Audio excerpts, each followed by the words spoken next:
Watch. I mean, I carry a lot of muscle, so it's a lot easier for me to cut the water. And I'm just not a bitch about it. Like I had tiramisu last night. So look, the shake don't hurt when they get down to the when they get down to the end. But I'm a man up about it, especially when you talk about 20%. There's a lot of things I do for 40, 50 G's. I'll tell you that right now.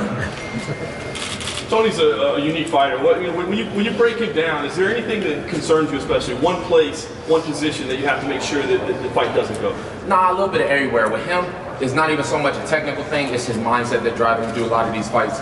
He's in the fights. He's getting hurt. But he comes back and he's hurting other guys, and he's able to weather them storms. So I'm gonna bring a hurricane at his ass, and I don't think he's gonna be able to weather it. I think the first round is gonna go terrible for him. The second round is gonna go terrible for him, all the way through the fifth. But conventional wisdom is he's the guy that can go 5 rounds. So why do you believe that you're the guy that can go 5 rounds? I feel like I'm built for 5 rounds. I've always said it.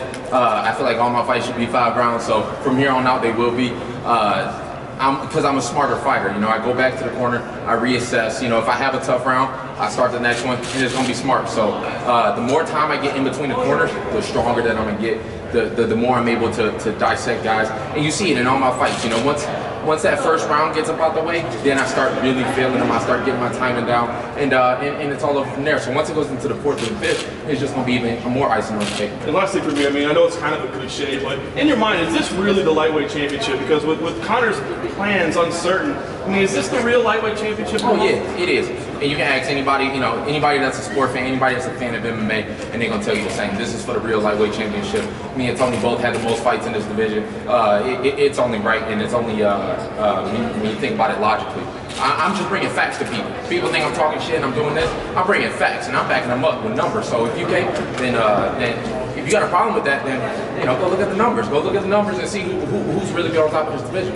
And Kevin, yesterday they started the campaign Strong Vegas, and the UFC will be the first event, first sport event after all the things that happened. You know, what do you say as a UFC star to the fans that are waiting that? Yeah, like I said, even to the fans that came out today, it was kind of a late notice thing that the media workouts are going to be open, and I still appreciate them. I'm willing to, sacrifice some of my energy, put my body on the line to take people's minds off of that. So on Saturday night, there's going to be even more of that. I'm putting my body, I'm putting my health on the line for people to get their mind off of it, and I hope if I can just give you 25 minutes of you not thinking about something else, then it's worth it to me. How important is it for the nights to go on? I'm a Las Vegas resident myself, so it especially hits close to home for me because I think about it. But you just gotta live, you gotta live and not look to the future, not look to the past.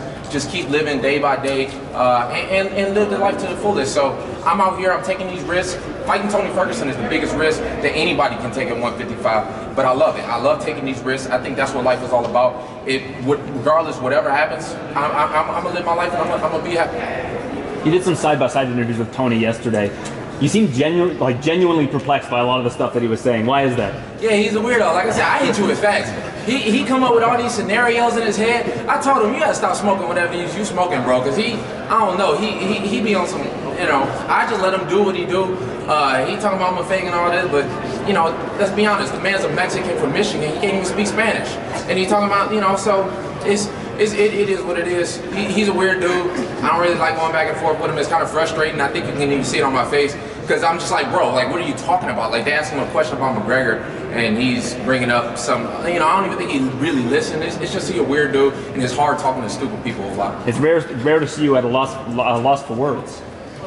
Yeah, because it's like you can't reason with stupid people, you know what I'm saying? So when I tell him something, it's like he just like already got the I don't know, bro. Like, so I just let him do what he do. Like I said, he been doing all the talking in this fight. I let him do all the talking during the media, and I'm gonna go out there on Saturday night and I'm gonna show it ain't all talk. So people can say what they want to say. They can say I'm number 6 now. They can say I'm number 7. They can say I'm number 70. After this one, I'll be number 1, and there's no denying that. Tony Ferguson's always been the toughest fight, and there's no denying me after this fight.